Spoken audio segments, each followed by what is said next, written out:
Since I was a child, I heard the same phrase over and over again. You are the chosen one. You are going to inherit all of this. My mother said it. My aunt repeated it. Even my grandmother, while she combed my hair in front of the mirror, or taught me how to make the stew that only she knew how to prepare. It was a sort of open secret in the family. The house, the small business, the old paintings. Someday, everything would be mine. And not because I wanted to, but because it was logical. Because I was the eldest granddaughter, the one who had lived with her since childhood, the one who stayed after dinner helping to clean while the others went to laugh in the yard, the one who was there when my grandfather died, the one who missed parties to take her to the doctor. I never thought of it as a sacrifice. It was love. It was a link. It was history. And although the word inheritance sounded distant, heavy, like something that is not named until someone dies, I felt that my place in that story was assured. After all, how could it not be? Years passed. The family grew. Cousins, new partners, new houses. But I was still there. Every birthday, every Sunday, every call in the early hours of the morning was because the power had gone out or the gas was failing. I was there. It was my role, my place, my identity within that family constellation. I never imagined that one day all of that would be erased, with a signature, with a document, with a betrayal that no one saw coming, or that perhaps everyone knew, and I was the only one who was blind. Now that I think about it with some distance, the signs were there, small, disguised as jokes, enveloped in apparent affection. Your cousin was always more decisive. She knows how to negotiate better, like your grandfather. You're good, but too soft. I remember one afternoon in the kitchen, while my grandmother was preparing empanadas. I had spent the whole day cleaning her garden, pruning plants that hardly flowered anymore. She offered me a glass of water and said, as if nothing had happened, "Did you see that your cousin is helping her dad with the business paperwork? She's got the brains for it." I nodded.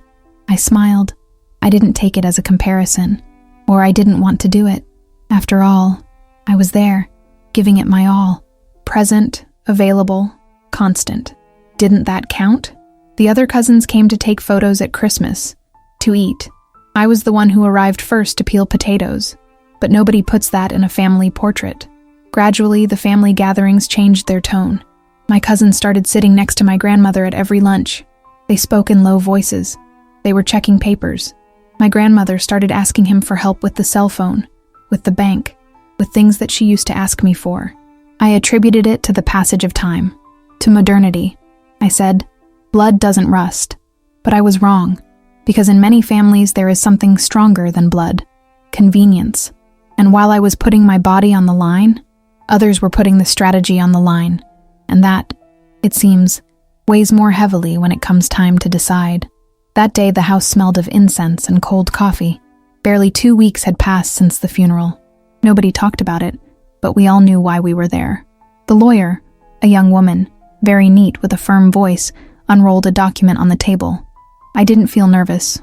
I felt confident, not out of arrogance, but not because of history, by presence, by link. He began to read. First, the expected. Small things, donations, personal items, a painting for a distant cousin.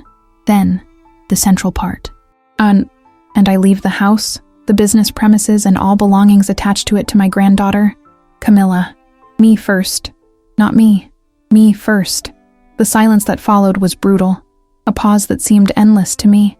I felt my neck stiffen, my breath catch in my throat. "Sorry," I said, without thinking. The lawyer looked at me. She reread it. "Camilla, yes. Everything is in her name." I turned towards her. Camilla was pale, but not surprised, not even uncomfortable. She just looked down, and that's when I knew that I knew it. It wasn't a last-minute decision, that it wasn't a mistake, that I had been replaced, just like that, as if I never existed, as if all my years there hadn't left a mark, as if the granddaughter who slept on the sofa when my grandmother was sick never mattered. I left that house without saying another word, not because I had nothing to say, but because the scream was so internal, so raw, so violent, that it couldn't come out with a voice. And the worst part wasn't the loss. It was humiliating, the feeling of being disposable, replaceable, invisible.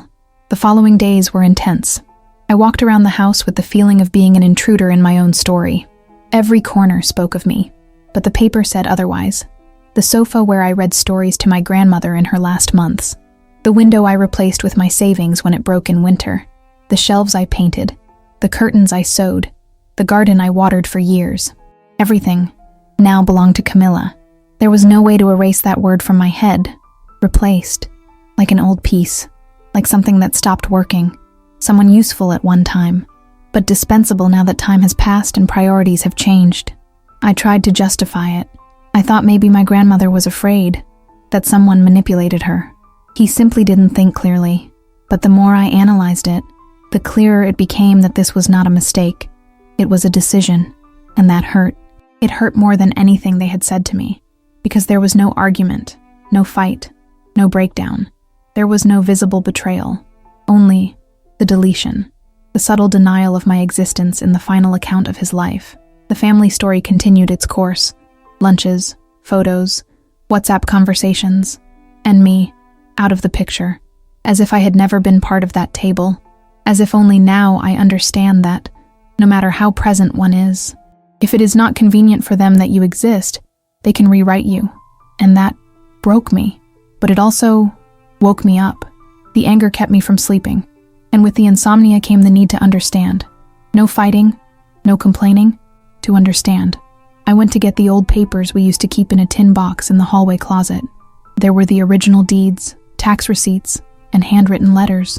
Among all that, I found drafts of previous wills, and there was my name. Dates from 5-6 years ago, documents with no legal value, but with a devastating emotional weight.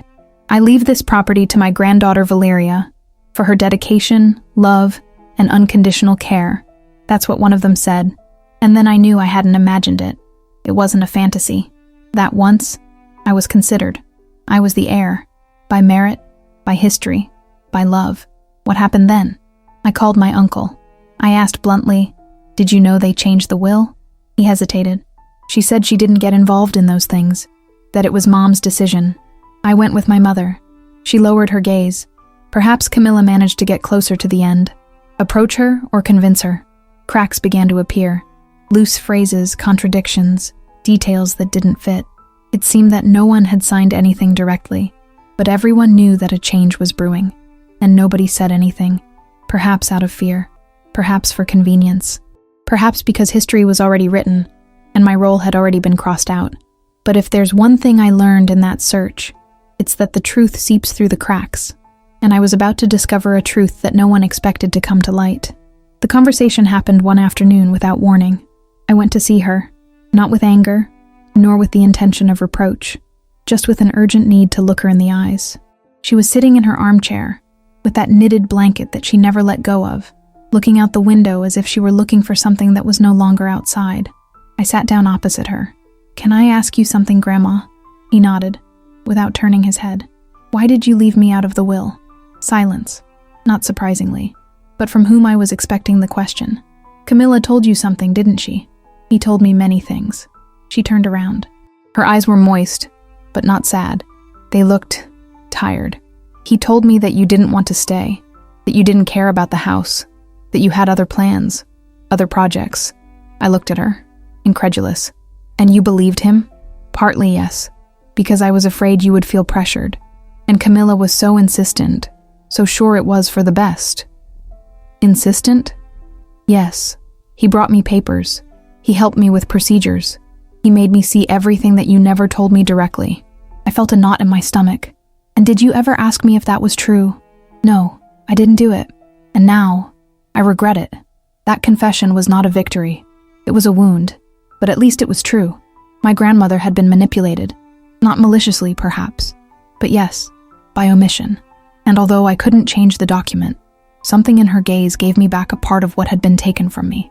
The recognition, the truth, the true story, and finally, the possibility of healing.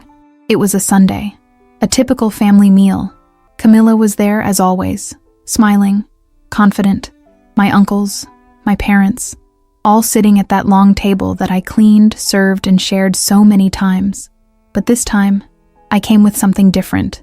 The box of old documents, the draft of the will where my name appeared, And the recording, yes, the recording of the conversation with my grandmother, where, in her trembling but clear voice, she said, "I made a mistake. I made a decision without asking her, and now I know it wasn't fair." Silence, so absolute that you could hear the ticking of the dining room clock. "I know the legal won't change, and I'm not asking for it to," said. "I just want everyone to hear the whole truth." Camilla paled. My mother covered her mouth. My father closed his eyes. The grandmother, because she was there too, stood upright, silent, nodding. Nobody knew what to say. "It hurt to be erased," continued. "Not for the house, not for the business, for what it represented, for everything I gave without being asked, for every time I was there, and nobody looked. I'm not here to ask for anything today.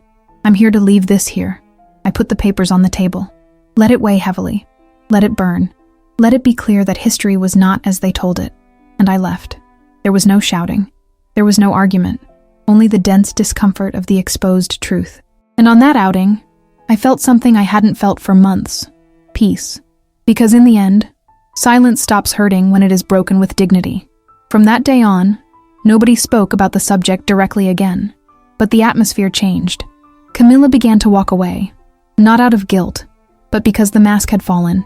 And without it, her place was no longer so secure. My uncles tried to smooth things over with ambiguous messages. It was all a misunderstanding. Don't take it so personally. But I no longer needed explanations, because something inside me had rearranged itself. For the first time, I stopped defining my value by what others decided to leave me with. She was no longer the one who deserved the house. She was the one who was there, the one he loved, the one who held it. And even though that didn't appear in an official document, it lived in every corner of that story. My grandmother started looking for me more. He was calling me. He was asking me to come in. Not to talk about the past, but to weave something new. Something that couldn't be rewritten on paper, but could be in glances, in words, in shared silences. Over time, I realized that my role was never that of a legal heir. I was the emotional heir, the one who absorbed the invisible, she who carried what others refused to see. And even if the will said otherwise, the real legacy was mine. My dignity, my truth spoken out loud. My peace has been restored. Because no one can take away what you did with your soul. And the soul is not inherited. It is honorable. Sometimes it's not about what they leave you, but about what they couldn't take away from you. They erased me from the paper. They took me out of the story. They tried to reduce me to a shadow in a story that I myself helped to build. But what no one understood was that my presence was already part of the roots. Wills can be changed. They will be able to manipulate emotions. But they cannot erase what was real, because every story has cracks. And that's where, right there, the light comes in. If you've ever felt replaced, erased, or changed as if you weren't enough, comment below. I was there. And tell me, where are you watching this from and what time is it there? Because if this story touched you, perhaps it's also time for your truth to be heard.